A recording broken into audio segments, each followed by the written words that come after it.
चलिए तीसरा केस देखिए, मोशनल इंड्यूस्ड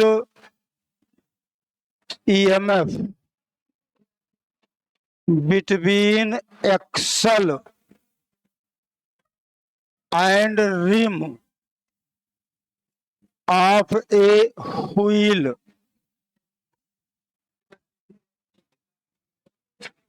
हमने दो केस पढ़े थे, एक रॉड का, कंडक्टर का, और एक क्वाइल का। सुनो बात नहीं, अब क्वाइल में दो केस थे, एक खींचने का एक घुमाने का। तो जो घुमाने वाला था वो एसी जनरेटर वाला टॉपिक था। अब ये तीसरा केस है जिसमें एक पहिया घुमा रहे हैं, ठीक है ना, व्हील यानी पहिया। ये देखो, ये मान लो साइकिल का पहिया है,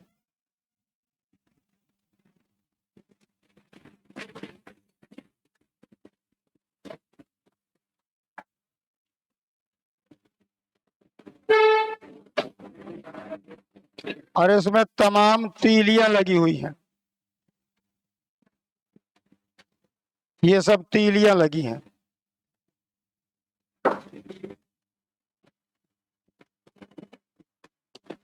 और इसको हम घुमा रहे हैं ओमेगा से। चलिए इसकी रेडियस मान लेते हैं आर, रेडियस आर। एक छोटा सा टुकड़ा ले लो इसमें,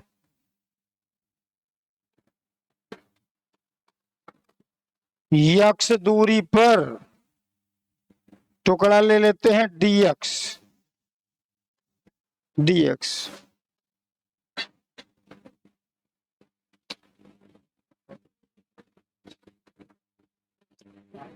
अब पूरे में मैग्नेटिक फील्ड लगी है, ये मैग्नेटिक फील्ड लगी है, ये मैग्नेटिक फील्ड लगी है।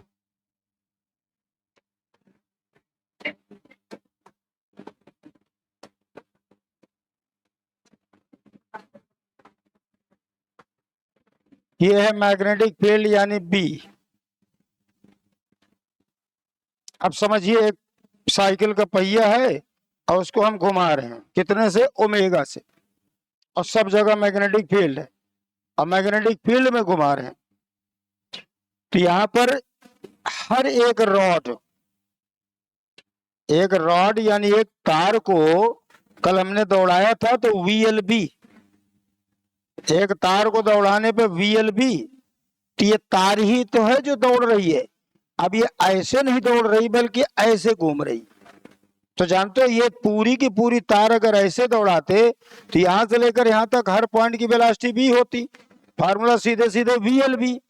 और जब हम इसको ऐसे घुमा रहे हैं तो वेलोसिटी सबकी अलग अलग, यानी सबसे तेज ये चलेगा, फिर कम, फिर कम, फिर कम। ये सेंटर वाला तो चल ही नहीं रहा। तो बताइए VLB में V वेरिएबल हो गया। और ये नियम समझ लो फिजिक्स का, अगर कोई भी फार्मूला यूज करो और एक भी डाटा वेरिएबल निकल जाए तो इंटीग्रेशन। V की कौन सी वैल्यू रखोगे, 0 की मैक्सिमम, यानी तमाम वैल्यू इस तार या इस रॉड का हर पॉइंट अलग अलग वेलोसिटी चल रहा है।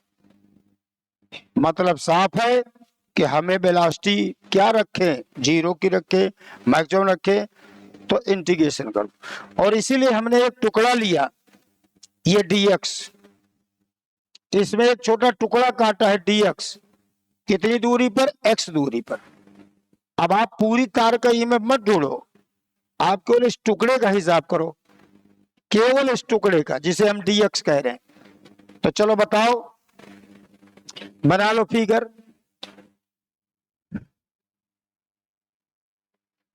कुछ सपोज कर लेते हैं, चलिए यहां पर R मान लेते हैं रेडियस ऑफ व्हील, और B मान लेते हैं मैग्नेटिक फील्ड,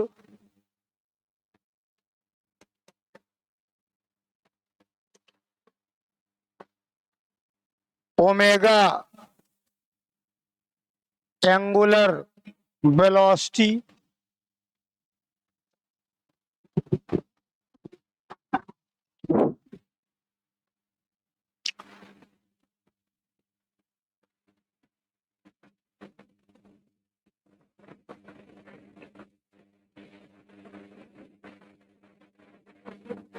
अब चलो सुनो, हमें चाहिए, चलिए लिख देते हैं, then linear velocity of element, element ये जो dx है ये एलिमेंट है, थोड़ा मैं यहां करेक्शन करूंगा।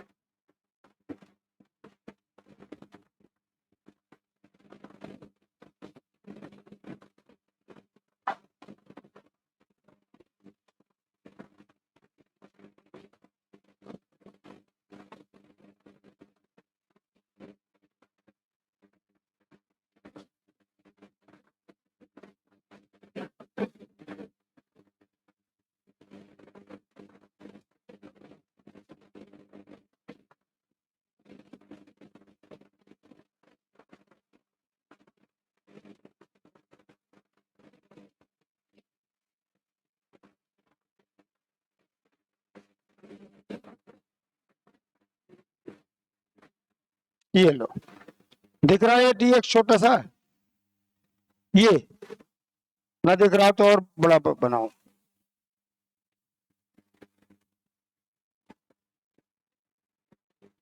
देखा, ये बनाओ, ये पूरा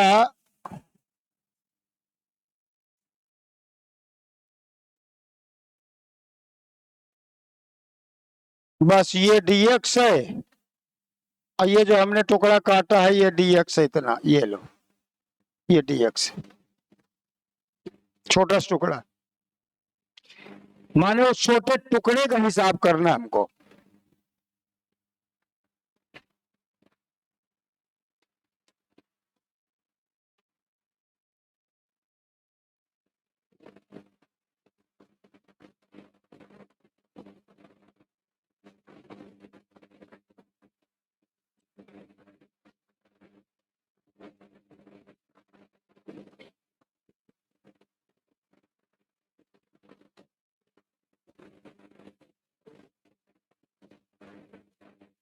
ये लो, लीनियर वेलोसिटी ऑफ एलिमेंट, बताइए कितना लिखोगे, v बराबर यक्स ओमेगा, याद करो सर्कुलर मोशन जब पढ़े होगे तो v बराबर आर ओमेगा, तो r क्या है, दूरी, और dx कहाँ लिए हो, x दूरी पर, ये हो गया उसका v।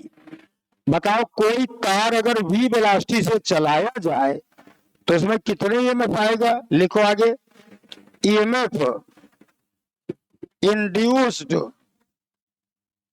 across the element, element का ईएमएफ dB, ये हम लिखेंगे dB v l अब b, VLB, किसके बारे में पढ़ रहे हो, टुकड़े के बारे में, पूरी तार का हम नहीं पढ़ सकते, एक तीली का, एक तीली का हम नहीं पढ़ सकते, क्यों, हर जगह का V अलग अलग, V बराबर आर ओमेगा। अब आप बताइए जो सेंटर है उसका तो V 0 है, फिर इसका भी कुछ और कुछ और कुछ और कुछ और, सब ज्यादा भी इसका, जो सबसे दूर चल रहा है सबसे तेज चलता है। कभी गौर किए हो, अब आजकल तो रिक्शा नहीं रहे साइकिल रिक्शा, अब तो ई रिक्शा हो गए, नहीं साइकिल रिक्शा 3 पहिए के होते थे, उसमें से 3 में से केवल 1 पहिए को रिक्शा वाला चलाता था और 2 पहिए फ्री होते थे। पिछले 2 पहियों में से 1 पहिया चलता था चेन से और 2 पहिए बिल्कुल फ्री। आपकी साइकिल में पिछला पहिया चेन चलता है ना, अगला फ्री होता है ना, अपने आप चलता है। रिक्शे में 3 में से 2 फ्री होते थे और 1 तो चेन से चलता था। अगर पीछे के दोनों चेन से चले तो दोनों बराबर चलेंगे, रिक्शा कभी मुड़ेगा ही नहीं, क्योंकि अगर ऐसे मुड़ रहा है तो ये वाला ज्यादा दूरी तय करेगा, ये वाला कम, और दोनों चेन से चलेंगे तो बराबर तय करेंगे। तो ऐसा संभव ही नहीं, रिक्शा कभी मुड़ेगा नहीं, सीधा चलेगा। इसलिए एक पहिया चेन से चलता है और दो पहिया फ्री होते, तभी वो मुड़ता था। ट्रक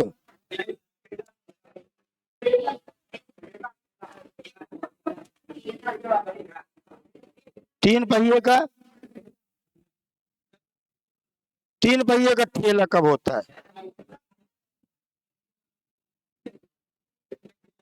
साइकिल वाला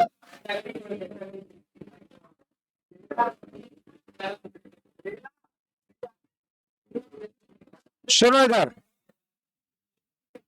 हर एक गाड़ी में जो चार पहिया हो चाहे तीन पहिया हो, पिछले दोनों पहिए अलग अलग चलते हैं जब मुड़ता है। ट्रक में भी यही हाल है, और उसमें नीचे लगा होता है तो गियर बड़ा सा, उसमें लिखा होता है टाटा, समझो, वो डिफरेंशियल गियर होता है।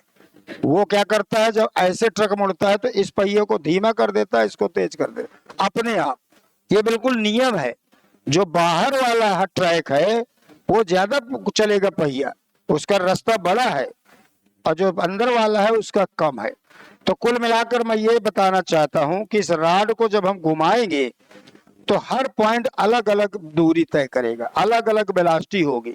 तो VLB जो फार्मूला हम कल पढ़े थे उसमें V वेरिएबल हो गया, और जहां भी तुम फार्मूला यूज करो कोई भी फिजिक्स के किसी चैप्टर में, और अगर एक भी डाटा उसका वेरिएबल हो जाए तो इंटीग्रेशन, सिर्फ इंटीग्रेशन। इसलिए हम इंटीग्रेशन करने जा रहे हैं। तो ये हमने टुकड़े का EMF ढूंढा, अब इस तरह का टुकड़ा यहां से शुरू करो वहां तक काटो, और सबका EMF ढूंढो और सबको जोड़ दो, उसी को कहा जाता है इंटीग्रेशन। तो मैं यहाँ पर V की वैल्यू रख देता हूं, देखो कितना आएगा, x ओमेगा और dx और b।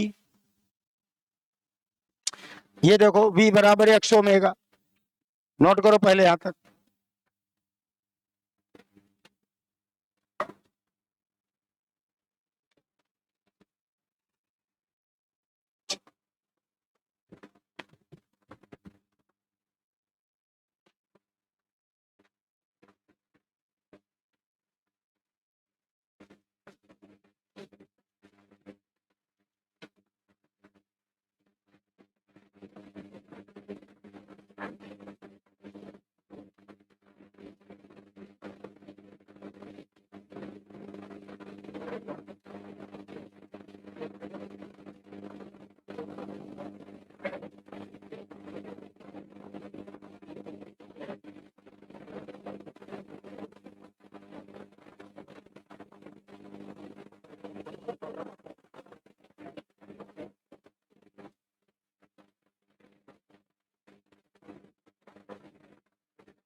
हटाएं, लिखो जल्दी से।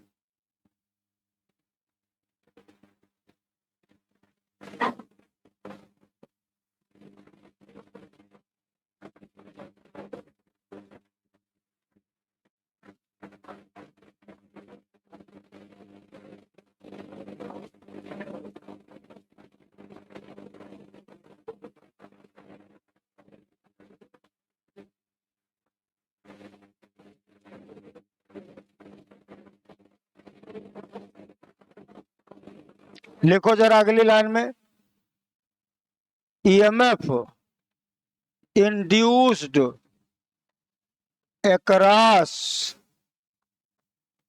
each spoke, स्पोक यानी तीली, एक तीली का EMF, तो ये आएगा V, और वहां देखिए ओमेगा B और x dx, इसको इंटीग्रेट करो 0 से लेकर R तक। क्यों, तीली की लंबाई कितनी है R, तो यहां से लेकर यहां तक टुकड़ा काटेंगे, यहाँ फिर यहाँ फिर यहाँ पूरे में।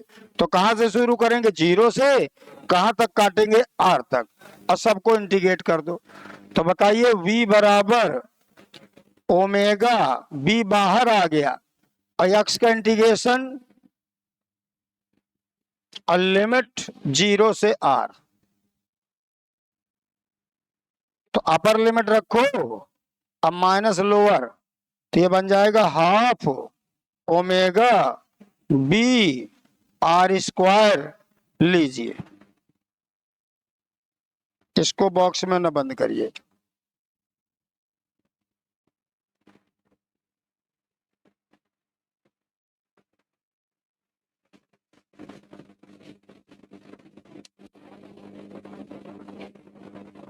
Half omega B R square, या omega B R square by 2 कुछ लिख दो, 1/2 ओमेगा बी आर स्क्वायर। अब मान लो साइकिल के पहिए में 20 तीलियां हैं, तो ये एक तीली का आया है, ये हर एक तीली में इतना आएगा सेंटर और किनारे के बीच। लेकिन बताइए सब की सब तीलियां सेंटर पे जुड़ी हैं और सब की सब तीलियां रिम से जुड़ी हैं, तो हर तीली सेल बनेगा, हर तीली एक सेल बनेगी और सब सेल कहां जुड़े हैं? पैरेलल में। क्यों? एक छोर एक जगह, एक छोर एक जगह, और रिम भी तो मेटालिक है, तो इसका मतलब जितने सेल हैं सब पैरेलल में, और पैरेलल में चाहे जितने सेल लगा दो ईएमएफ वही रहता है। तो लिखो इस बात को, लिखो आगे, because all the spokes are connected in parallel between axle and rim of wheel, therefore EMF induced between axle and rim is independent of number of spokes, therefore V बराबर half omega B R square ए। ये लो, अब इसे box में बंद। यानी सवाल जब देगा तो लिख देगा 20 तीलियां 25 तीलियां, ठीक है ना। और तीलियों की संख्या पे रिजल्ट डिपेंड नहीं करता, क्योंकि सब की सब तीलियां पैरेलल में जुड़ी है, और पैरेलल में चाहे तुम जितने सेल लगा दो, हर तीली सेल है, ये सच है, हर तीली में ईएमएफ आएगा, लेकिन सब के सब सेल पैरेलल में है। और पैरेलल में ग्रुपिंग याद करो, सेलों की पैरेलल में ग्रुपिंग वी नहीं बदलता, यानी जितना एक तीली का ईएमएफ होगा वही पूरा ईएमएफ होगा, तो सेंटर और रिम के बीच का ईएमएफ वही रहेगा। अब ये देखिए, एक अकेली तीली घुमाओ तो वही रिजल्ट, 24 तीलियों का पहिया घुमाओ तो वही रिजल्ट, और तुम पूरा इसे भर दो, इतना तीली लगा दो कि ये पूरा भर जाए और डिस्क बन जाए, तो डिस्क घुमाओ तो वही रिजल्ट। 3 क्वेश्चन एक ही फार्मूले पे, एक रॉड घुमवाएगा तो यही आंसर है, बस वहां रॉड की लंबाई दे देगा, तो जहां आर लिखे हो वहां एल लिख देना, बिल्कुल बिना करे आंसर है। पहिया घुमवाएगा तो यही आंसर है, और डिस्क घुमवाएगा तो यही आंसर। और डिस्क में क्या है? डिस्क क्या है? डिस्क एक पहिया है जिसमें अनंत तीलियां लगे, इतना ज्यादा तीलियां लगाओ कि पूरा भर जाए, और जब भर गया तो डिस्क बन गया। तो अलग से लिख लो, इस बात को नोट करो पहले, यहाँ रिजल्ट याद रखिएगा, सीधा सीधा formula.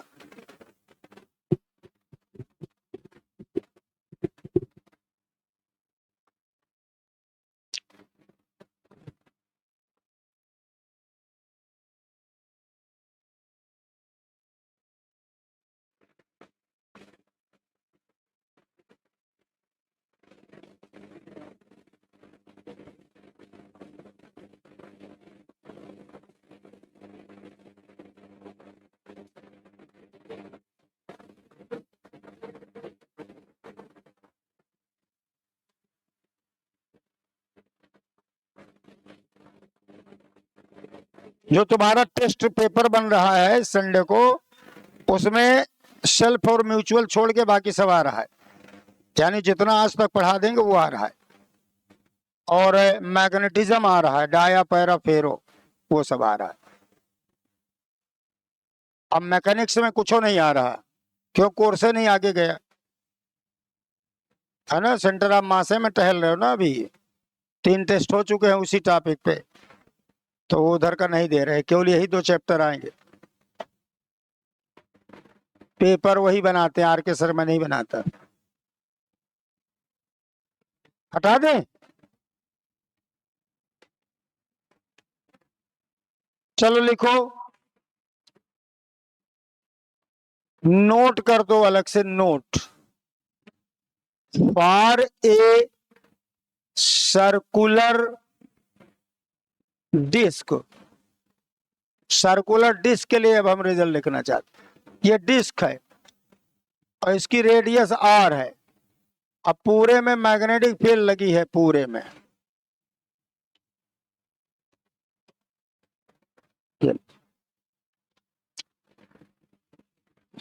A disc can be considered as a wheel having infinite number of spokes.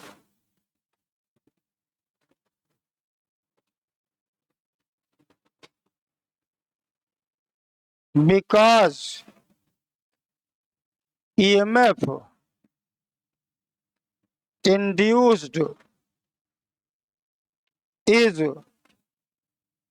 independent of number of spokes. Therefore,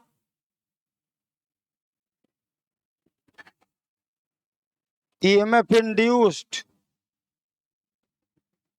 between center and rim of a disc V half omega B R square. इसको भी हम omega से घुमा रहे हैं। अब magnetic field कितनी लगी है? बी लगी। एक तीली, एक रॉड को घुमाओ तो यही रिजल्ट, 24 तीलियों वाले पहिए को घुमाओ तो यही रिजल्ट, अनंत तीलियों वाली डिस्क को घुमाओ तो वही रिजल्ट। डिस्क घुमाओ तो वही रिजल्ट, पहिया घुमाओ तो वही रिजल्ट, एक अकेली रॉड घुमाओ तो वही रिजल्ट। यानी तीनों क्वेश्चन अच्छे सवाल बनते, तीनों बढ़िया सवाल।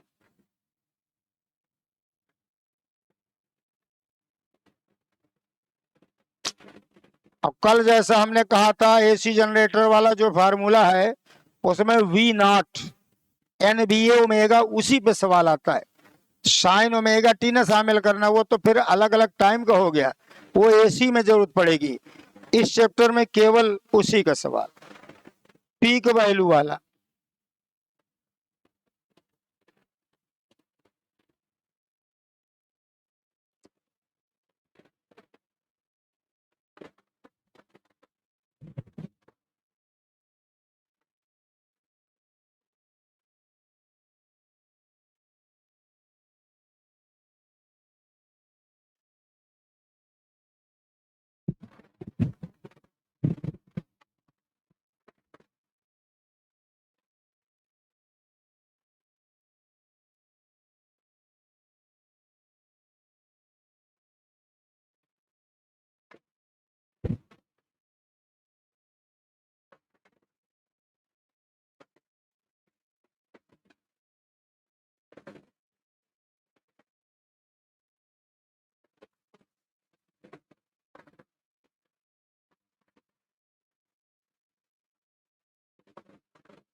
लिख लिया।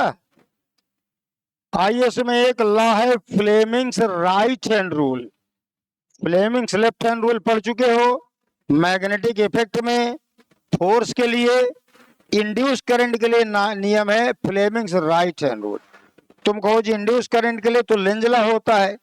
लेंज लॉ जहां नहीं लग पाता वहां राइट हैंड लगता है। लेंज लॉ हमसे कहता है फ्लक्स में चेंज होना चाहिए, यानी फ्लक्स अगर घटे तो करंट का साथ दो, फ्लक्स बढ़े तो जहां फ्लक्स पता न चल रहा हो घटे बढ़े, तो अब एक तार को चलाओगे उसमें तो कोई एरिया है ही नहीं, तो कहां से फ्लक्स लाए। तो कुछ ऐसे केसेस हैं जहां लेंज लॉ नहीं काम करता, फिर वहां फ्लेमिंग्स राइट हैंड काम करता है, बिल्कुल तय है। तो आइए जरा देखें, हेडिंग डालो फ्लेमिंग्स राइट हैंड रूल।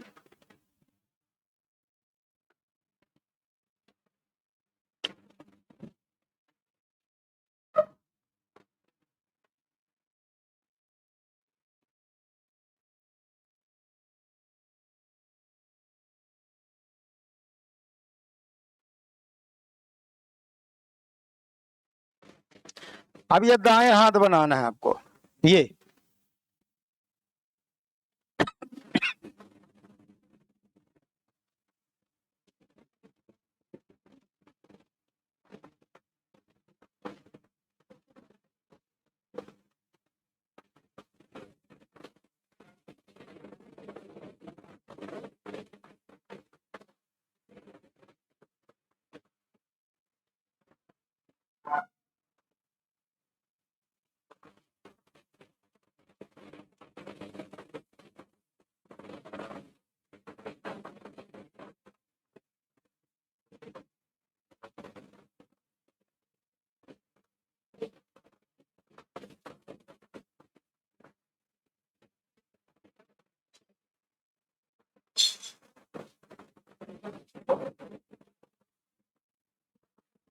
ये लो, ये है मोशन ऑफ कंडक्टर और ये है मैग्नेटिक फील्ड।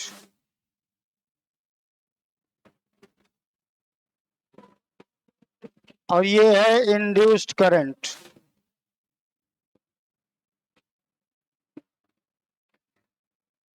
नोट करो,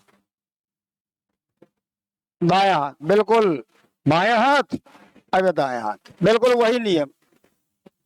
ये सबसे पहले बी की दिशा में रखना, ये मोशन जिधर तार चल रही हो, ये इंड्यूस करंट, ये मैग्नेटिक फील्ड, ये फोर्स था ना वहां, या मोशन है। जब हम तार को चलाएंगे तो जब कोई तार चल रही हो तब राइट हैंड लगाना, लेंज लॉ यहां नहीं लगेगा, क्योंकि लेंज लॉ तो फ्लक्स देखता है, फ्लक्स बढ़ रहा है कि घट रहा है। अब एक सिंगल तार में काहे का फ्लक्स, एक सिंगल तार में कौन सा एरिया तो है ही नहीं। एक अकेली तार को दौड़ा रहे हो तो मोशनल इंड्यूस्ड ईएमएफ है, उसमें अंदर जो मौजूद इलेक्ट्रॉन है उन पे फोर्स लगता है, और इलेक्ट्रॉन एक छोर से दूसरे छोर की तरफ जाते हैं, तो वो नाटक दूसरा है, लेंज लॉ नहीं लगा पाओगे। तो आइए देखिए, ये मान लो तार है, चलिए तार का नाम रख देते हैं पी क्यू, और इसको हम दौड़ा रहे हैं बी वेलोसिटी से, और यहां सब जगह फील्ड लगी है। चलिए, तो ये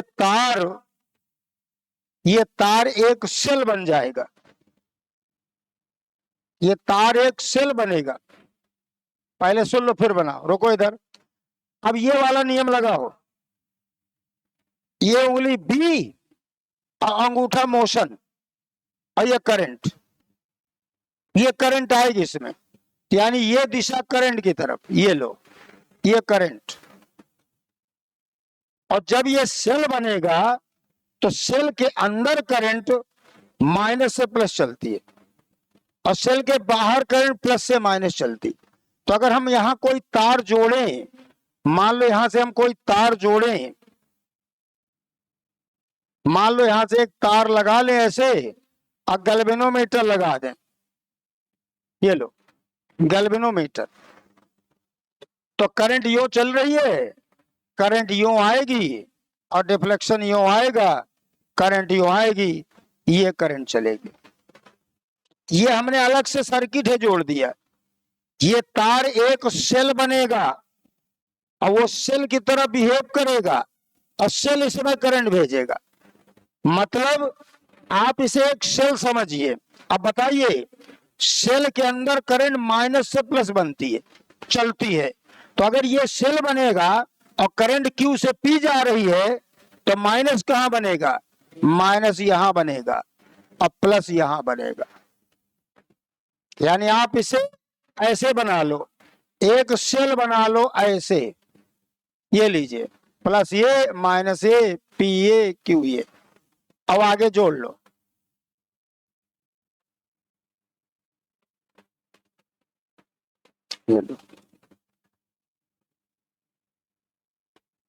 इस फिगर को भूल जाओ, ये नया फिगर बना लो। यानी इस रॉड को एक सेल बना लो। ये लीजिए सेल बन गया। अब माइनस कहां? यहां। अब प्लस कहां? वहां। तो सेल का प्लस ऊपर, माइनस नीचे, क्योंकि ये रॉड एक सेल है और सेल का प्लस पी और सेल का माइनस क्यू। तो ये माइनस और ये प्लस। तो जैसे ये सवाल मिले, आप रॉड हटा देना, वहां सेल लगा देना और सेल की दिशा तय करना राइट हैंड से। राइट हैंड ये राइट हैंड, ये फील्ड, ये मोशन और ये करंट, ये लीजिए। और जैसे करंट पता चलेगी, तो अभी मैं लिखा दे रहा हूं इस बात को कि सेल के अंदर करंट माइनस से प्लस चलती। तो जब करंट की दिशा आ गई तो माइनस और प्लस आ गया। क्यों? करंट किधर चलेगी? माइनस से प्लस। तो करंट मिल गई तो माइनस प्लस मिल गए। तो जैसे हमने करंट देखा ये, तो माइनस से plus, because this is a cell. पहले नोट करो फिर बताए। दोनों फिगर बना लो, इक्विवेलेंट करके बनाना, माने इसको हटा के हम ये फिगर कन्वर्ट कर लेंगे और फिर सवाल सेल समझ के करेंगे।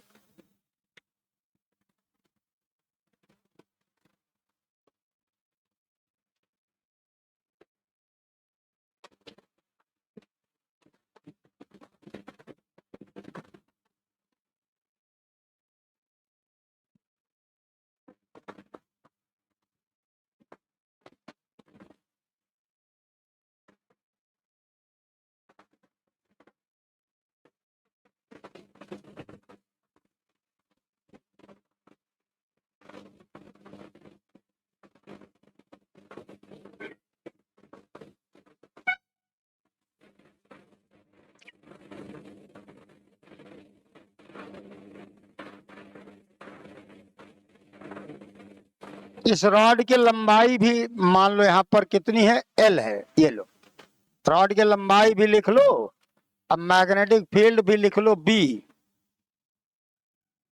और करंट आई।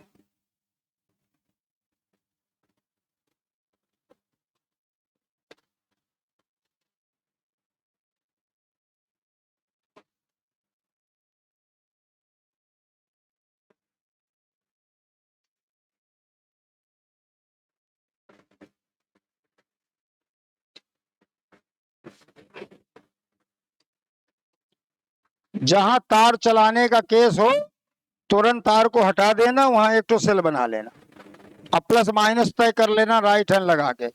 राइट हैंड से प्लस माइनस तय नहीं तय होगा, करंट तय होगी। और करंट सेल के अंदर माइनस से प्लस चलती, तो जो करंट की दिशा मिल गई तो माइनस प्लस मिल गया। और जहां प्लस माइनस बना पाए तो सेल बन गया। सेल बन गया तो करंट के चैप्टर में चले जाना, फिर ईएमआई भूल जाना, फिर तो सर्किट हो गया। वो रेजिस्टेंस वगैरह लगे होंगे, एक तो तार खींच रहे होंगे, तो तार का ईएमएफ पा गए तो सेल बन गया। फिर शुद्ध शुद्ध बी बराबर आई आर, सीधा सीधा करंट का चैप्टर।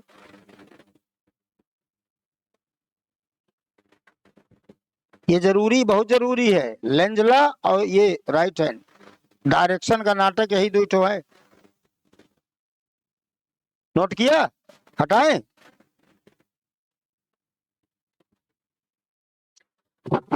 सवाल को प्रॉपरली पढ़ा करो अब फिर जज किया करो कि ये किस टॉपिक का है, किस फार्मूले का है, डाटा क्या दिए हैं, क्या मांग रहा है। आपको प्रॉपरली डिसीजन लेना है, तब होगा। कोई करा सवाल दोबारा कभी आना नहीं है, ये भी तय है, ये तो 100% तय है, कभी रिपीट नहीं होता। आप देख लो कोई क्वेश्चन नीट का दोबारा साल ना लिखा होगा कि 2 बार आया हो। ये 35 साल के पेपर में एक भी सवाल में 2 सन दिखा दो कि 2 साल लिखा हो उसमें कि फला में फला। कोई अपवाद हो कि एग्जामिनर भूल गया हो तो गलती से रिपीट हो जाए तो बात अलग है, नहीं कोई क्वेश्चन रिपीट नहीं होता। और कोर्स इतने हैं और बल्कि कम हो गया, ठीक है ना। इस चैप्टर में, पिछले चैप्टर में तो कम से कम 4 टॉपिक हट गए। अर्थ मैग्नेटिज्म हटने से कम 4 टॉपिक हटे। अर्थ मैग्नेटिज्म पर बेस था न्यूट्रल पॉइंट टॉपिक, बढ़िया हट गया। अर्थ मैग्नेटिज्म पर था डिफ्लेक्शन मैग्नेटोमीटर, पूरी डिवाइस हट गया। वाइब्रेशन मैग्नेटोमीटर हट गया, ठीक है ना। तो ये मतलब 3-4 टॉपिक तो ऐसे थे जो बड़े बड़े थे और सब हट गए। केवल एक टॉपिक हटने से अर्थमैग्नेटिज्म, क्योंकि सब उसी पर आधारित थे। तो उसमें शुरू का बचा केवल मैग्नेट का टार्क, एनर्जी, वर्क डन, शुरू वाला टॉपिक, और फिर डाया पैराफेरो, और कुछ बचे नहीं। आइए जरा देखें थोड़ा सा, 2 बातें इसमें लिख लो, नोट में लिख दो। Number 1,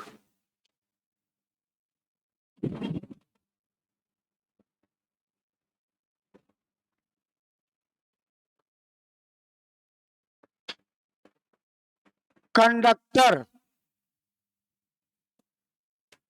PQ becomes a shell and inside a cell current flows from negative to positive terminal. Number 2, EMF of cell यानी V बराबर VLB,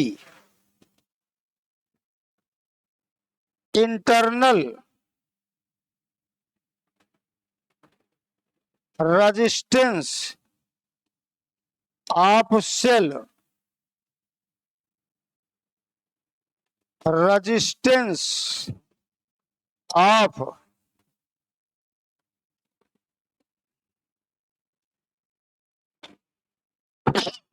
ये लो, 3 बातें लिख लो।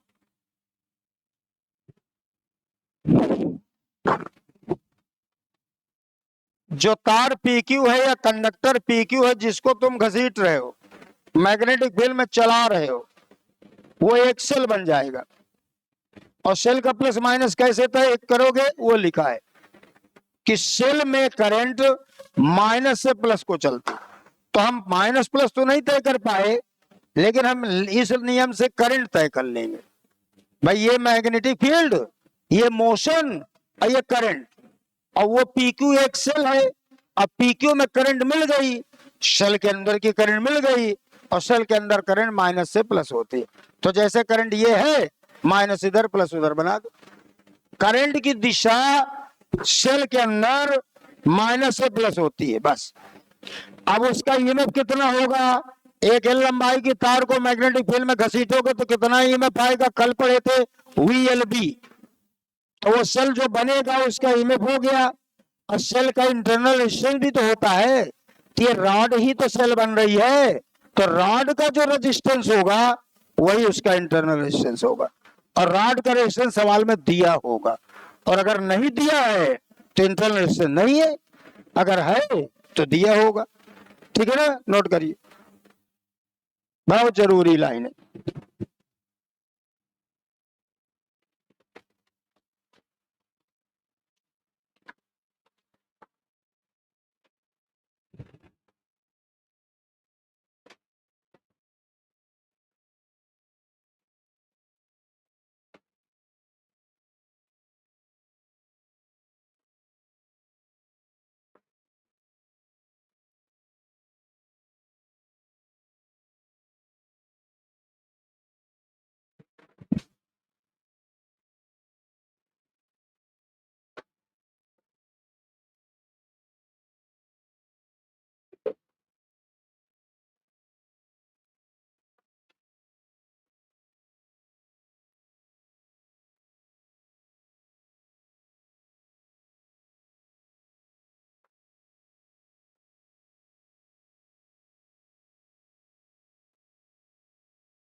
लिख लिया? चलो सवाल लिखो। हटाएं?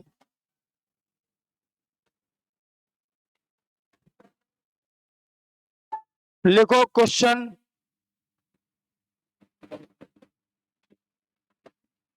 ए straight conductor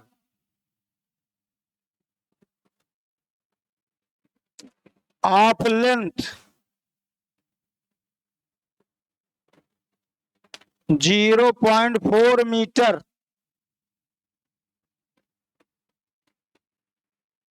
is moved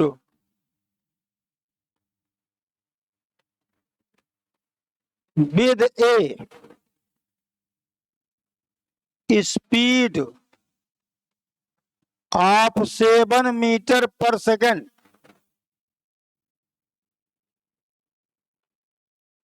perpendicular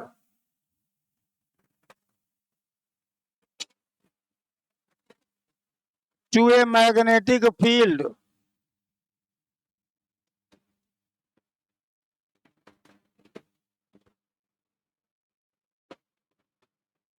of intensity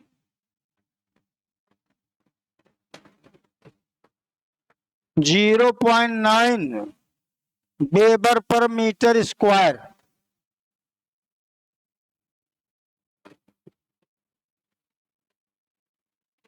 The induced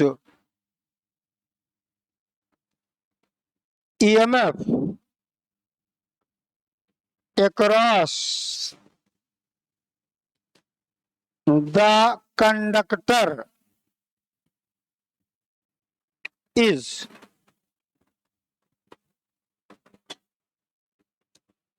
पहला ऑप्शन है 5.04 वोल्ट, दूसरा ऑप्शन है 1.26 वोल्ट, तीसरा ऑप्शन है 25.2 वोल्ट, चौथा ऑप्शन है 2.52 वोल्ट।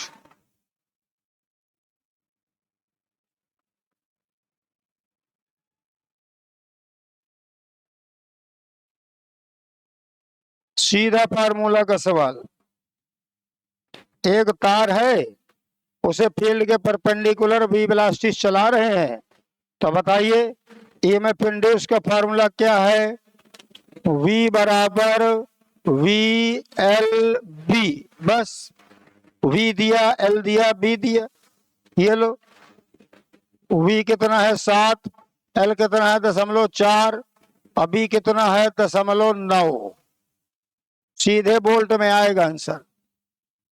जरा गुणा करो, 9 गुणे 4 36, 36 गुणे 7, 7 छके 42 और 7 के 21 4 25, 252 और 0.2।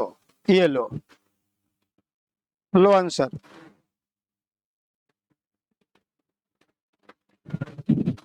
VLB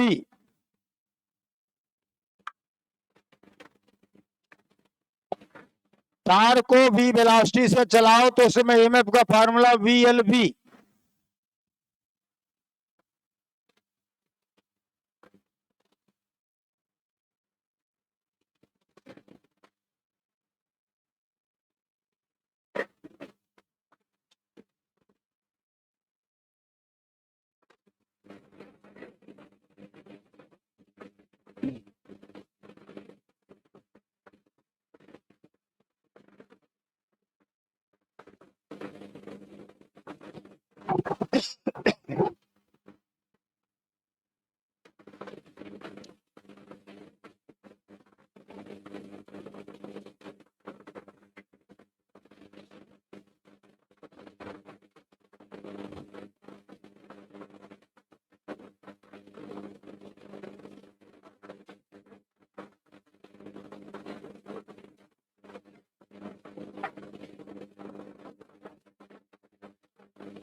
हटाएं।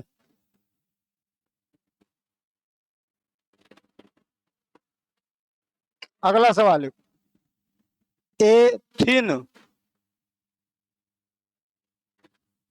सेमी सर्कुलर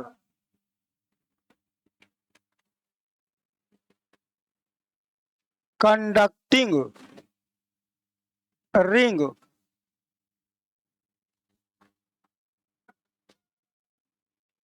ब्रैकेट में लिखा है PQR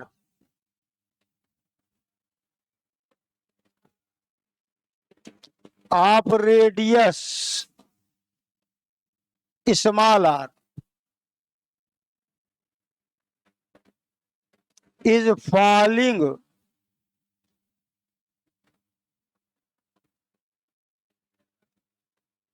with its plane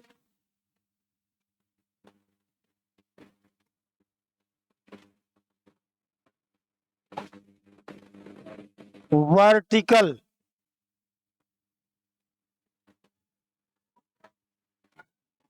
in a horizontal magnetic field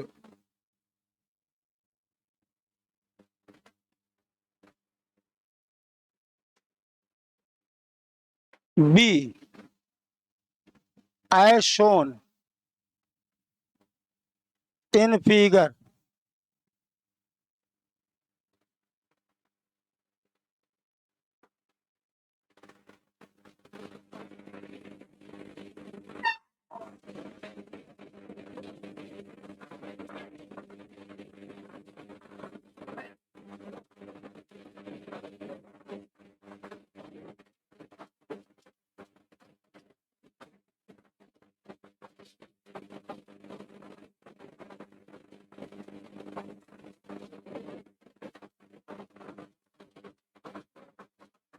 magnetic field है बी।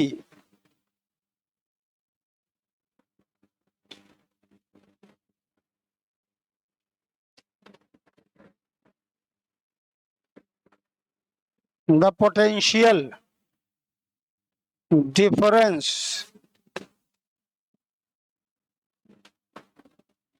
developed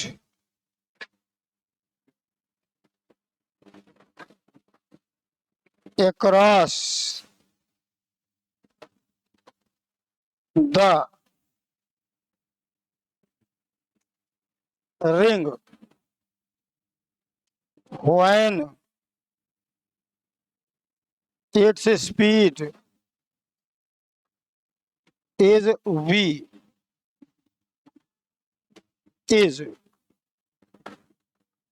पहला ऑप्शन है 0, दूसरा ऑप्शन है B V pi r square by 2 and P is at higher potential.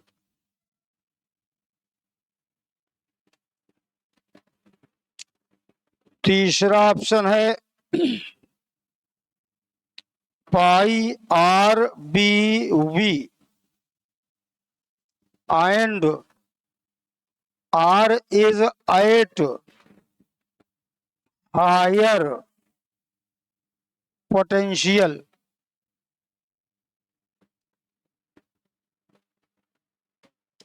चौथा ऑप्शन है 2r b v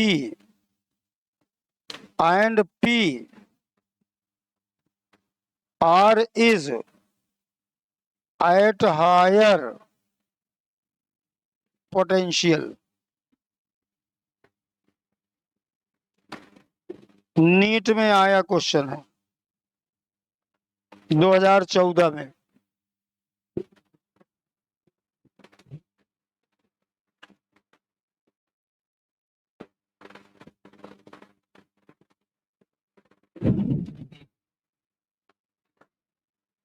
क्या answer? बड़ा सही जवाब दिया।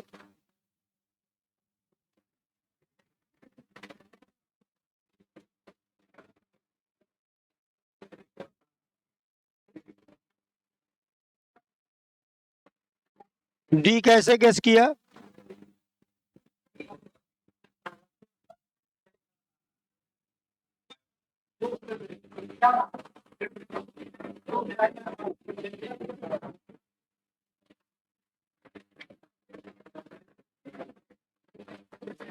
अच्छा देखिए, टेढ़ी तार के लिए तो हमने कोई फार्मूले नहीं पढ़ा, हमने तो सीधी तार के लिए पढ़ा है। टेढ़ी तार का कोई फार्मूला हमने नहीं पढ़ा। अच्छा याद करो, टेढ़ी तार पे फोर्स का फार्मूला कहीं पढ़े थे क्या? मैग्नेटिक इफेक्ट में सेमी लूप है तो फोर्स का कोई फार्मूला पढ़े थे? छाया डाले थे उसकी। अरे पढ़े हैं, छाया डालते हैं। तो इस टेढ़ी तार को पहले सीधा बनाओ, प्रोजेक्शन, अब प्रोजेक्टेड लंबाई तो वी एल बी की बजाय कल एक तो लिखे तो थे प्रोजेक्टेड लंबाई वाला, तो तिरछा घसीट रहे थे। प्रोजेक्टेड लंबाई लगा दो, ये पहले नोट कर लो, पूरा सवाल उतार लो।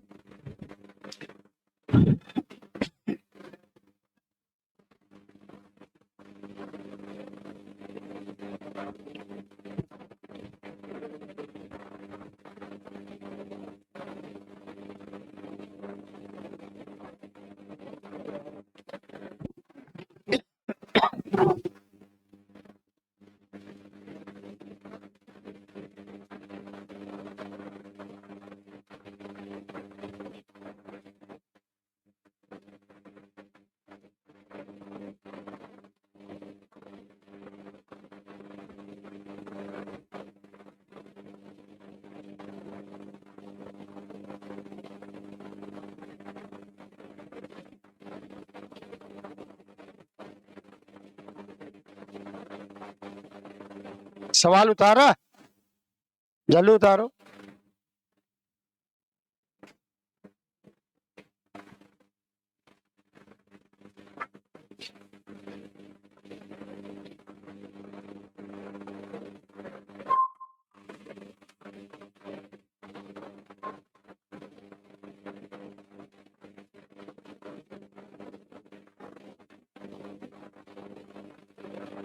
हटाएं?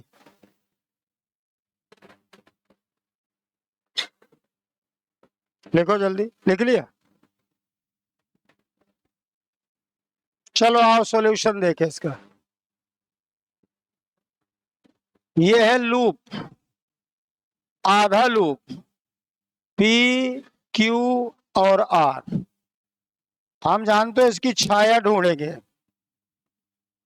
और छाया यानी प्रोजेक्शन ये बनेगा, ये आएगा 2r।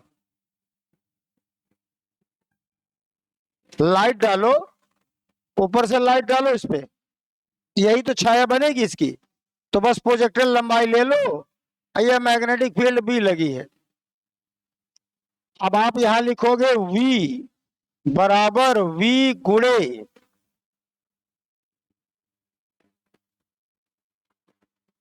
V बराबर V इंटू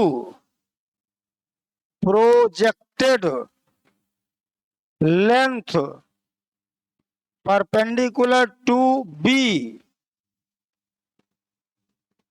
और इंटू में B। ये नीचे गिर रहा है ना, थोड़ा सा रुको।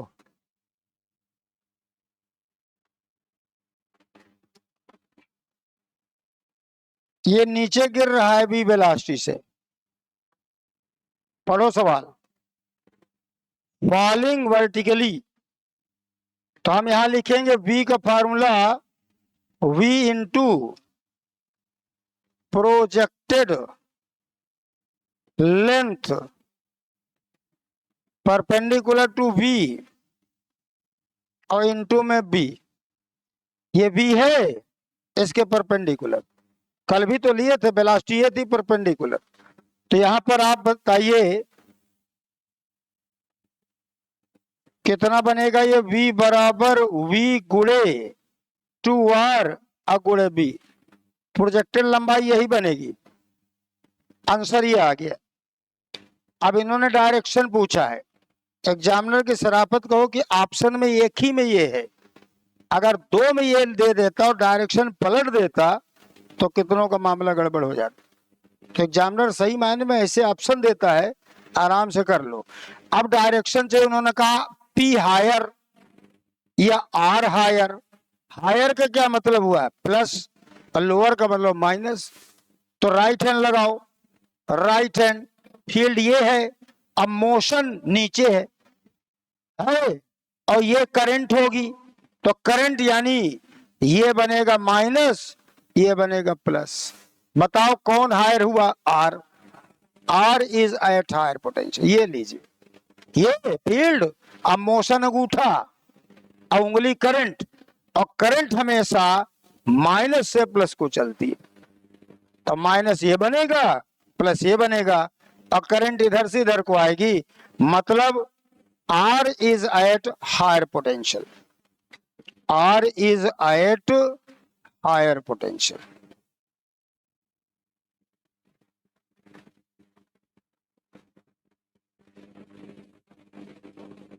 नोट करो।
हटाएं।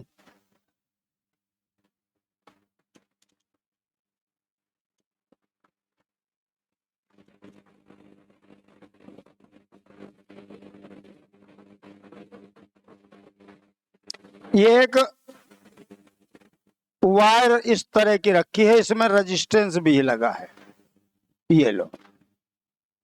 और इसके ऊपर एक तार रखी है जो चल फिर सकती है, ये तार है। और इसको हम बी वेलोसिटी से चला रहे हैं और बी दिया है 2 मीटर पर सेकेंड और ये 50 सेंटीमीटर, माने यल दिया है 50 सेंटीमीटर, ये यल है। और बी लगा हुआ है 0.15 टेस्ला और यल की वैल्यू अलग से लिख देते हैं 50 सेंटीमीटर। अब पूरे में मैग्नेटिक फील्ड लगी है, पूरे में।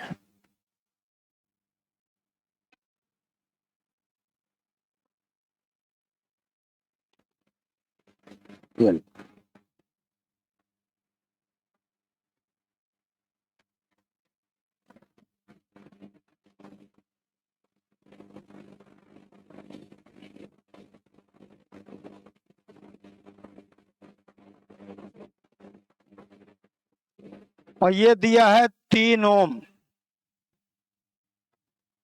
3 ओम आर की वैल्यू।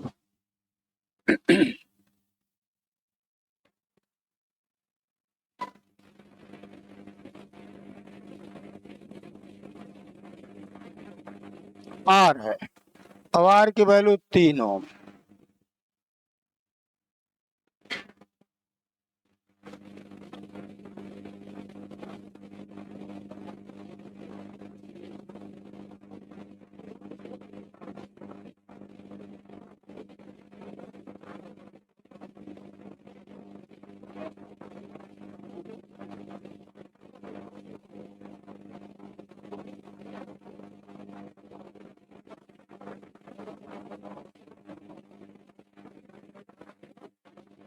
सवाल हमारा है फोर्स नीडेड टू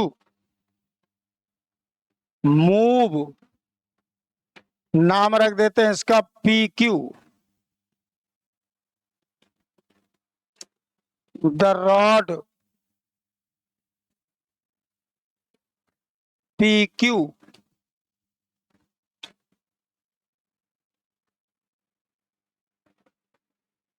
विद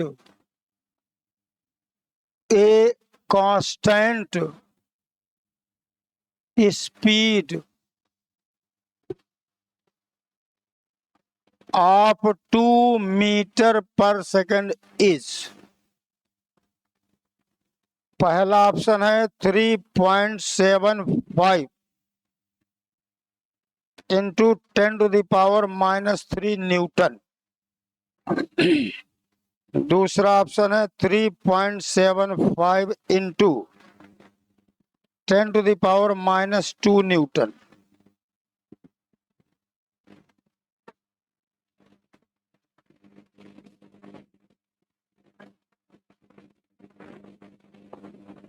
तीसरा ऑप्शन है 3.75 इंटू 10⁻² न्यूटन।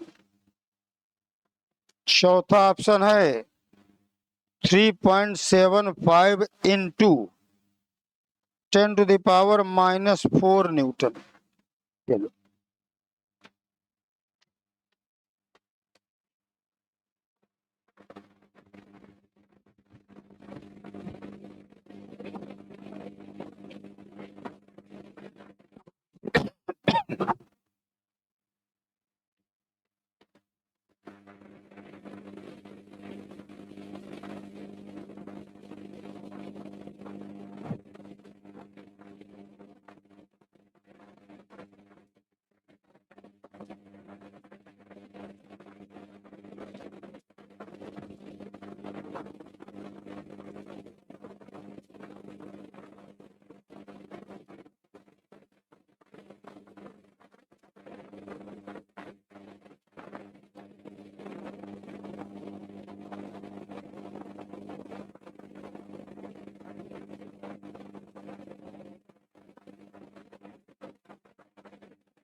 हो गया, ऑप्शन उतारो।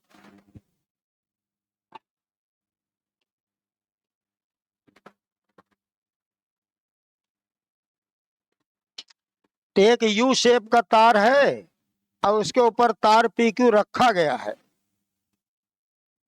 और तार पीक्यू को हम खींच रहे हैं, घसीट रहे हैं और मैग्नेटिक फील्ड में, तो किसी तार को मैग्नेटिक फील्ड में चलाओगे तो सेल बन जाएगा, बनेगा ना, यही तो पढ़े अब तक। तो वो तार पीक्यू एक सेल बन जाएगा।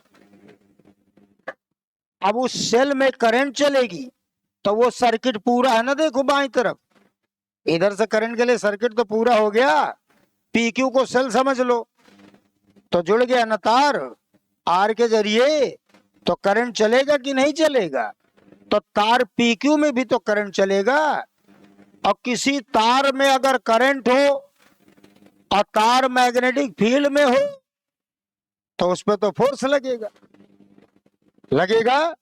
याद करो पिछला चैप्टर, पिछले से पिछला चैप्टर, ए करंट कैरिंग वायर, उस पे फोर्स का फार्मूला था ILB sin थीटा।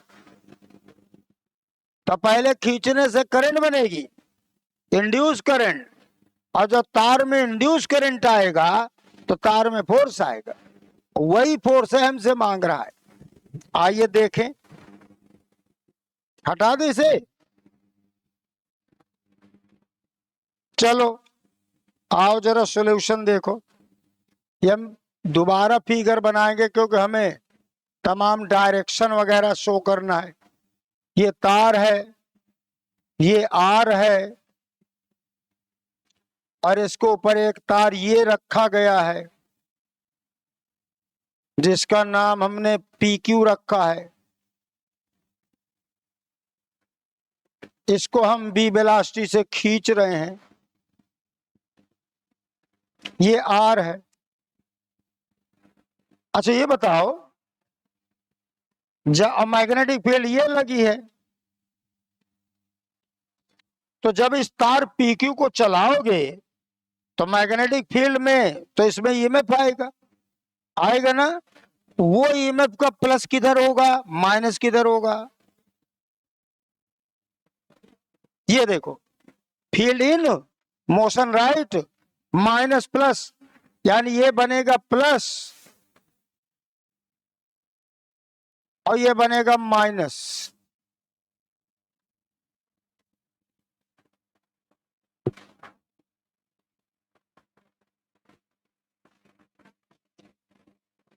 और सेल के अंदर करंट किधर से किधर को, माइनस से प्लस, यानी यो करंट चलेगी I से, ये करंट चलेगी I।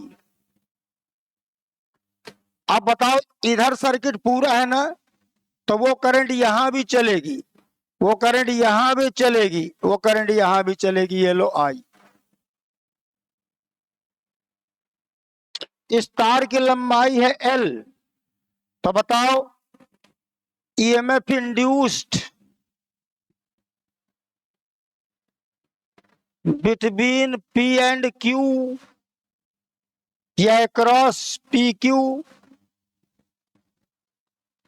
अक्रॉस PQ, V बराबर VLB, इतना EMF आएगा।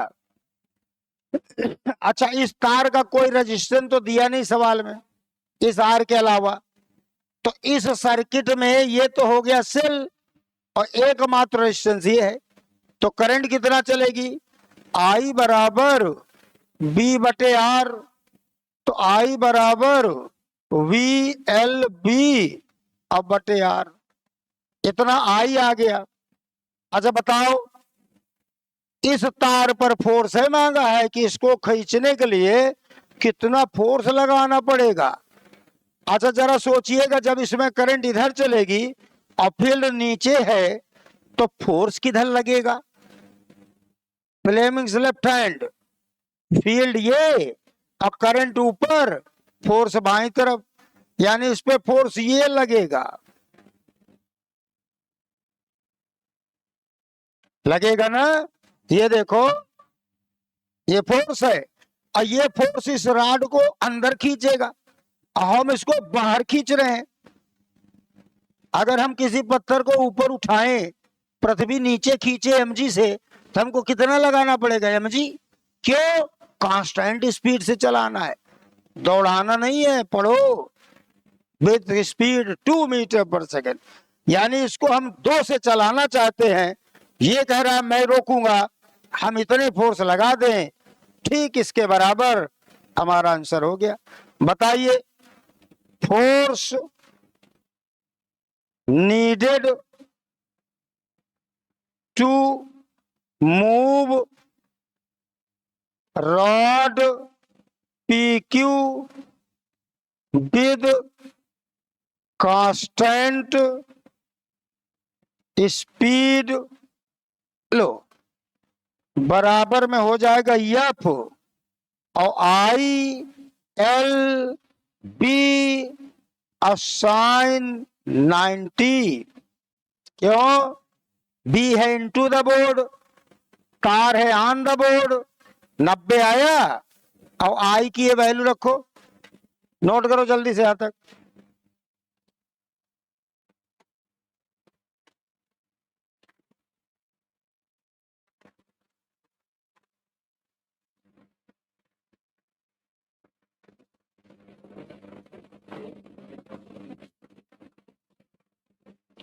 I की वैल्यू रख दो तो V L स्क्वायर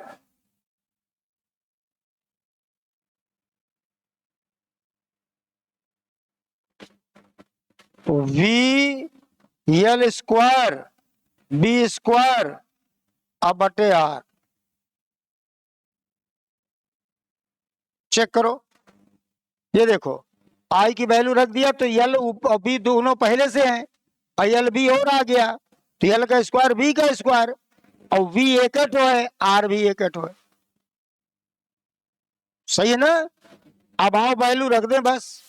चलो बताओ अच्छा कितना आएगा ये। V कितना है? 2, लंबाई कितनी है? 50 सेंटीमीटर, मीटर में बदलो 0.5, इसका स्क्वायर। B कितना है? 0.15, इसका स्क्वायर। और R कितना है? A Newton.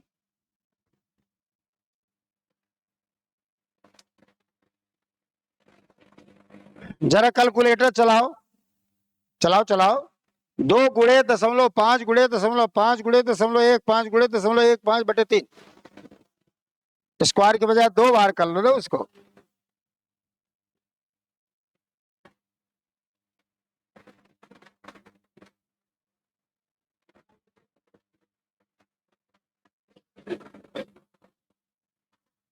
दो गुणे 0.5 गुणे 0.5 गुणे 0.15 गुणे 0.15 बटे 3,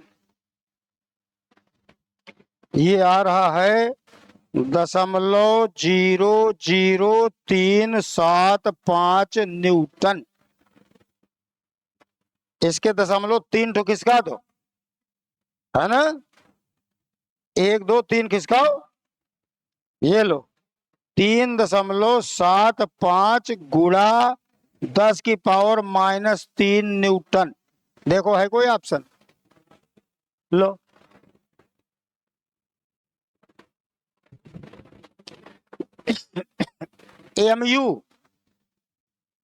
एएमयू मेडिकल का सवाल है।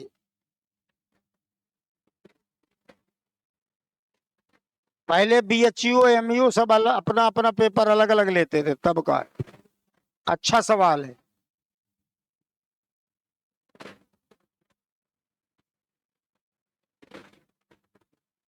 पहले इंड्यूस्ड ईएमएफ आया, फिर करंट बनी, करंट जब PQ में चली तो उसमें फोर्स लगा। तो दो टॉपिक का देखो कॉम्बिनेशन हुआ ये, है ना। एक मैग्नेटिक इफेक्ट वाला ILB साइन थीटा और एक VLB, दोनों का यूज था।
हटा दें।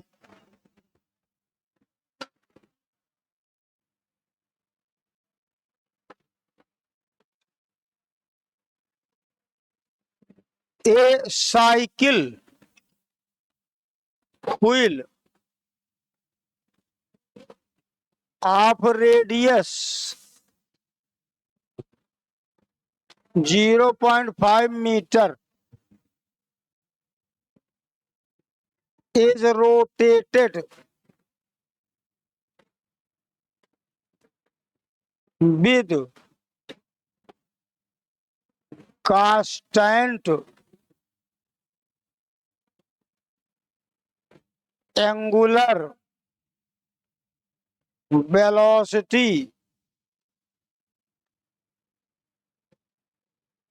of 10 radian per second in a region of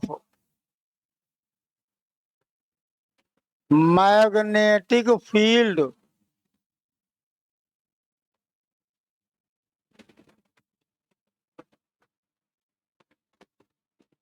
of 0.1 Tesla, which is perpendicular to the plane of the wheel.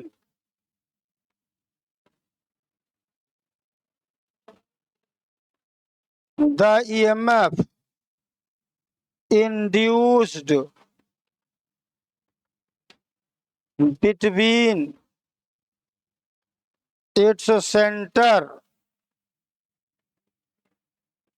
and the rim is total number of spokes in the wheel are 24। पहला option है 0.25 volt, दूसरा option है 0.5 volt, तीसरा option है 0.125 volt, चौथा option है 0। सीधा formula, spokes यानी पहिए वाला, पहिया हो, डिस्क हो, एक अकेली राड हो, तीनों का एक ही रिजल्ट है। तो चलिए आइए बताइए, सीधा सीधा V बराबर half omega B R square, बस। नंबर ऑफ स्पोक का कोई यूज नहीं है। वो जो 24 तीलिया दिया है वो बेकार है, बिल्कुल मत यूज करो। ये लो सॉल्यूशन, बताओ। हाफ इंटू ओमेगा 10, बी कहाँ है? ये है 0.1 टेस्ला, और रेडियस कहाँ है? 0.5, इसका होल स्क्वायर। तो जरा बताना, ये 10 और ये 0.1 तो खत्म हो गया ना। आइए 0.25, उसका आधा, 0.25 का आधा 0.125, 0.125 वोल्ट। ये आंसर है, सी।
हटाएं?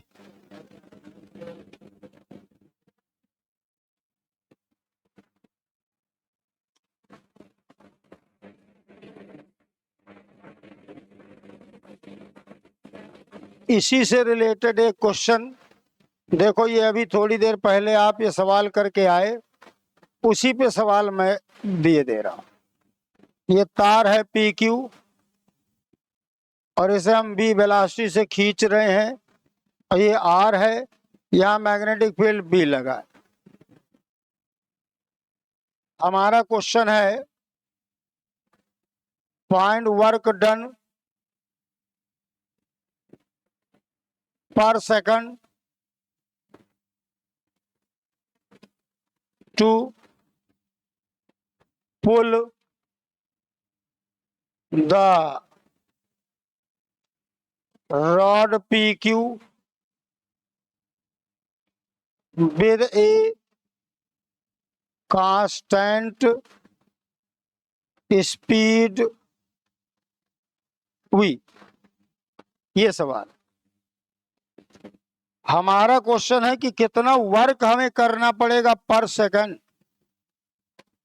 अच्छा बताओ, वर्क डन पर सेकंड क्या पावर होता है? पावर ना, तो कितना वर्क पर सेकंड करना पड़ेगा, यानी कितनी पावर खर्च करनी पड़ेगी, हम कितनी मेहनत करेंगे पर सेकंड, ये हमारा सवाल है।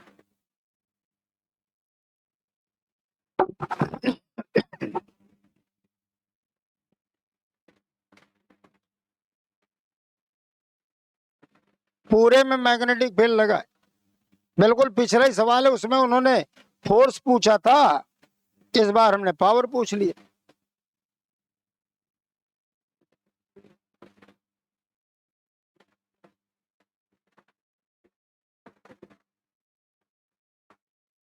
आइए देखें सॉल्यूशन।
आंसर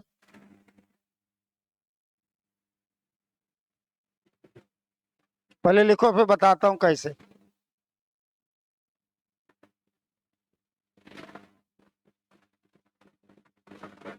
हमने पहले ईएमएफ इंड्यूस ढूंढा है ना, उससे चलेगी करंट। करंट जब रेजिस्टेंस में जाएगी तो रेजिस्टेंस मौज करेगा कि नहीं?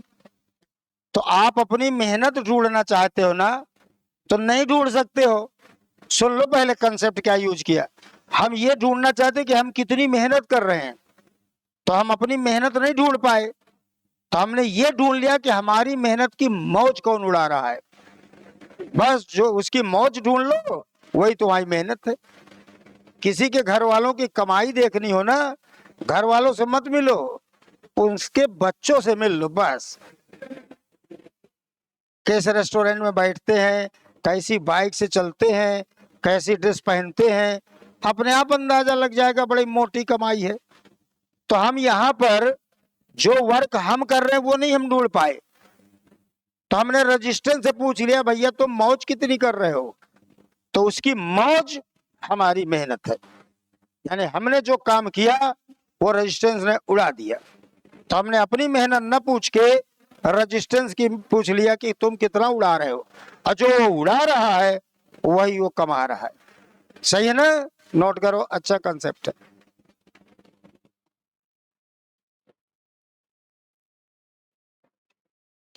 तो हमने यहां वर्क डन पर सेकेंड नहीं पूछा, नहीं ढूंढा, बल्कि power dissipated by resistance as heat पूछा, यानी वो कितना हीट प्रोड्यूस कर रहा है पर सेकेंड, और उसका फार्मूला है बी स्क्वायर बाई आर।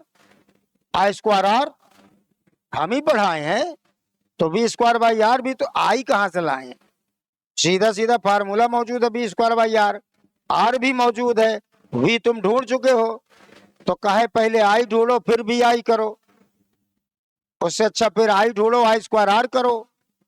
तो जब बी स्क्वायर बाई आर है तो वही ढूंढ लो डायरेक्ट। क्या लिखा है देखो, वर्क डन पर सेकेंड बराबर power dissipated as heat by R. Power dissipated माने जो उड़ा रहा है वो, power dissipated as heat, resistance क्या करेगा, रेजिस्टेंस हीट है तो देगा, तो कितनी हीट उड़ा रहा है, और जो रेजिस्टेंस उड़ा रहा है वही हमसे मेहनत हो रही, यानी हम वही मेहनत कर रहे हैं। हमारी मेहनत जा कहाँ रही है, हमारी मेहनत रेजिस्टेंस खर्च कर रहा है। तो अपनी मेहनत ढूंढना हो तो मत ढूंढो, रेजिस्टेंस की मौज ढूंढ लो। रेजिस्टेंस कितना का उड़ा रहा है वो पल, वो ढूंढ लिया, हमारा आंसर हो गया। आया हुआ सवाल है, बढ़िया क्वेश्चन है।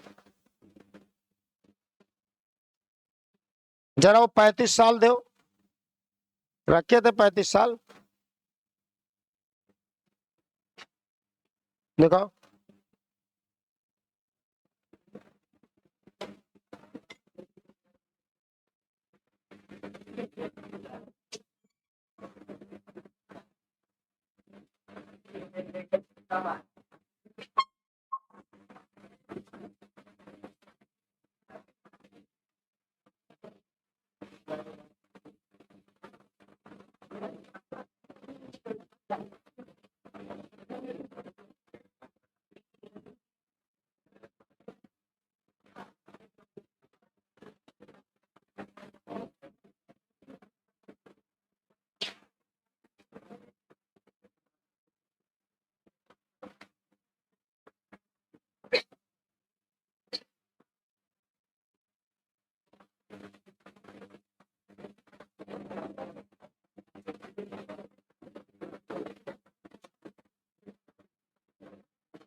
लिखो एक सवाल और। In a reason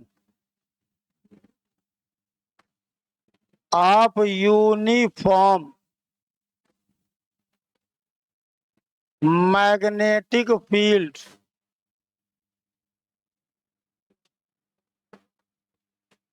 B -2 Tesla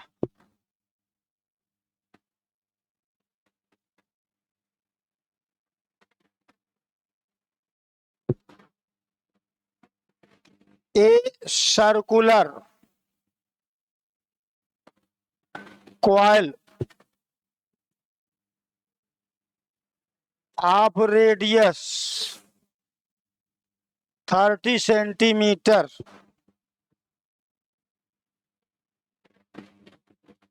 and resistance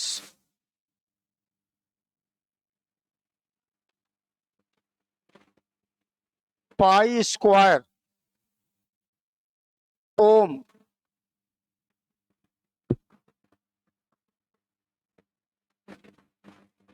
is rotated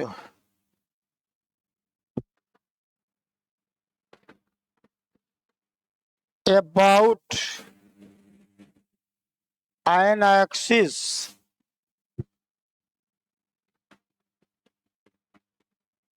which is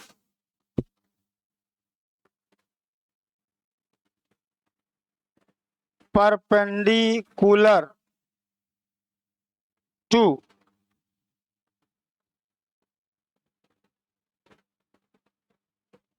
the direction of B and which forms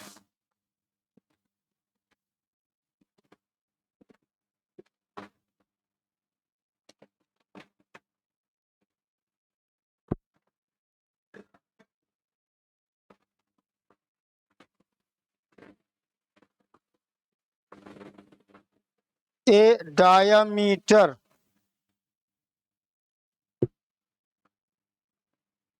of the coil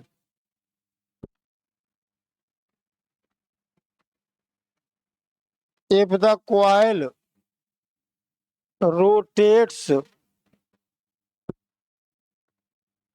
at 200 rpm, the amplitude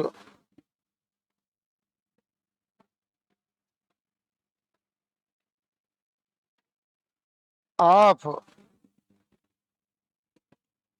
the alternating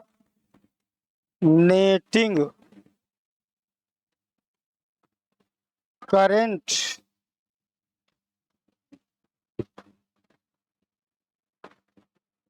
induced in the coil is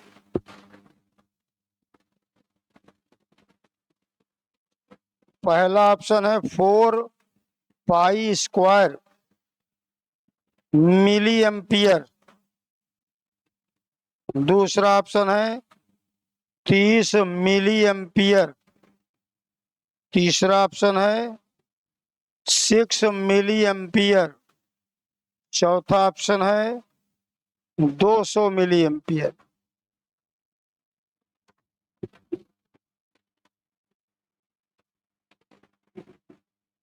ये लो पकड़ो।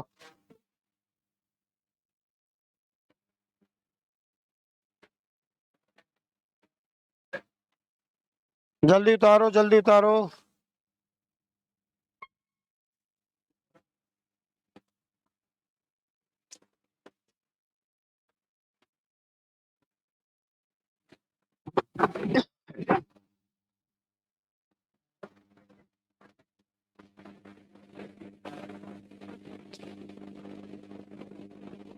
एक circular coil है, उतार लिया?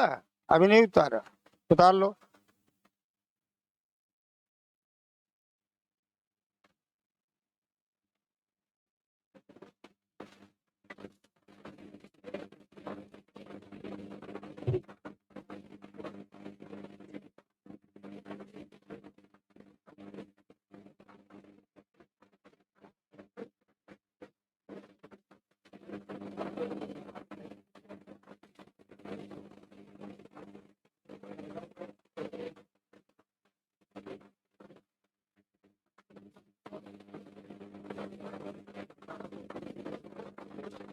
देखो ये है नाटक।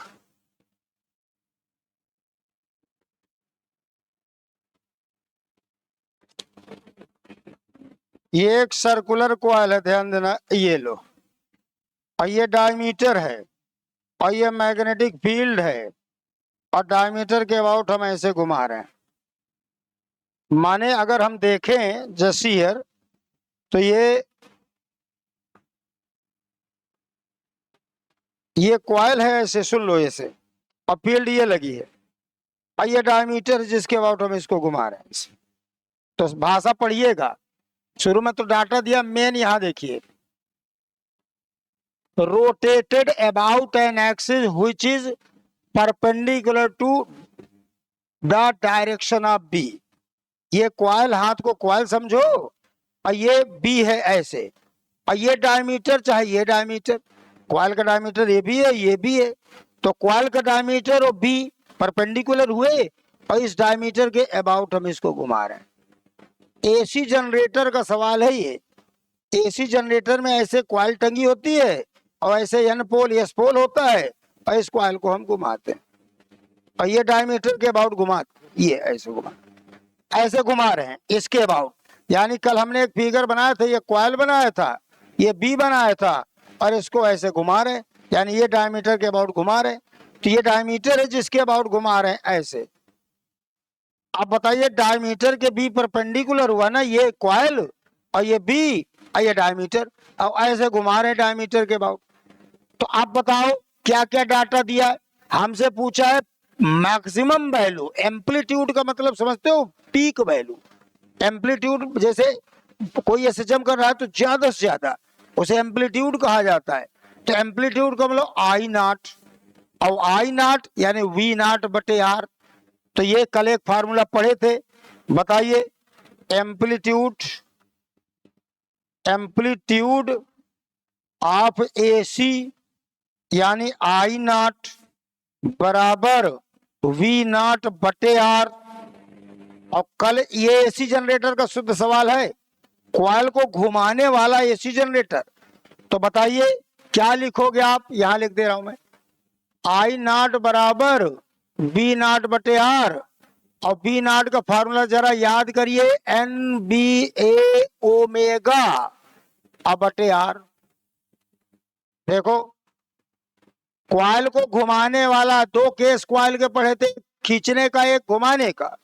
खींचने में ये मैं पाया था वी एल बी, और घुमाने में आया था वी बराबर V naught sine omega T, जिसका हमने ग्राफ बनाया था। और वी नॉट होता है पीक वैल्यू, और पीक वैल्यू माने मैक्सिमम वैल्यू, मैक्सिमम वैल्यू माने एम्पलीट्यूड। तो एम्पलीट्यूड है ये, तो ये वैल्यू हमने रख दिया यहाँ, यही चीज यहाँ लिख दो। तो बताइए आई नॉट कितना हो जाएगा,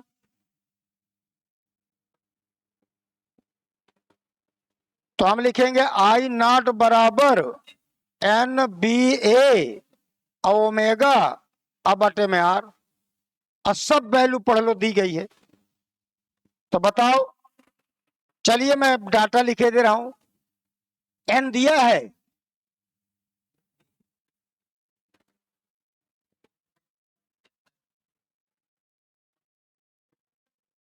कि 200 आरपीएम है, एन नहीं दिया, तो एन नहीं दिया तो एक लोगे, ठीक है ना। और बी की वैल्यू वो दी है, एरिया के लिए रेडियस दिया है, और ओमेगा यहां ढूंढ लो। तो चलो मैं अलग से ढूंढने दे रहा हूं, पहले अलग से ढूंढ लेते हैं।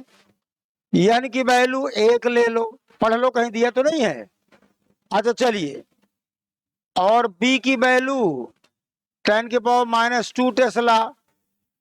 फिर एरिया के लिए पाई आर स्क्वायर, यानी पाई गुणे आर की जगह क्या रख दूं, 0.3 इसका स्क्वायर। चलिए और क्या चाहिए हमें, ओमेगा, ओमेगा होता है 2 पाई एन अब बटे 60।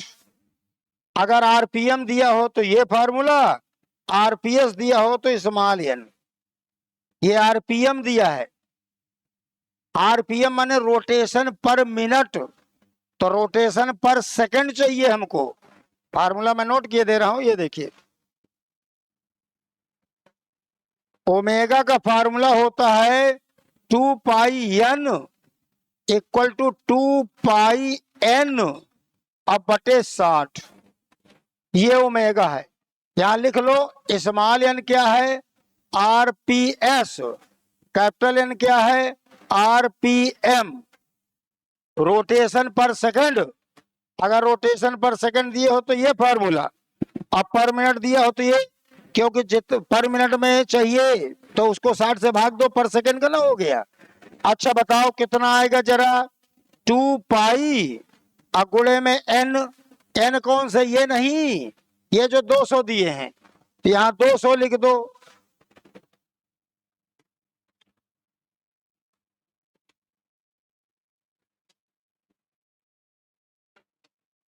आप ये फार्मूला यूज करो, क्यों, क्योंकि इस एन और उस एन में दुखी हो जाओगे। तो 2 पाई और इंटू में 200, अब बटे 60 डायरेक्ट लिखो। What is an RPS? What is an, यहां लिख लो, व्हाट इज एन आरपीएस।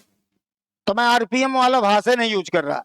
तो बताओ 200 चक्कर 1 मिनट में, तो 1 सेकंड में कितने चक्कर, बटे 60। ये लीजिए कितना आ गया, देखो ये हो जाएगा, तो 0 कट गया 3, यानी अच्छा छोड़ो। और आर दिया गया है, आर हमें दिया गया है कितना, पाई स्क्वायर। ये है पाई स्क्वायर।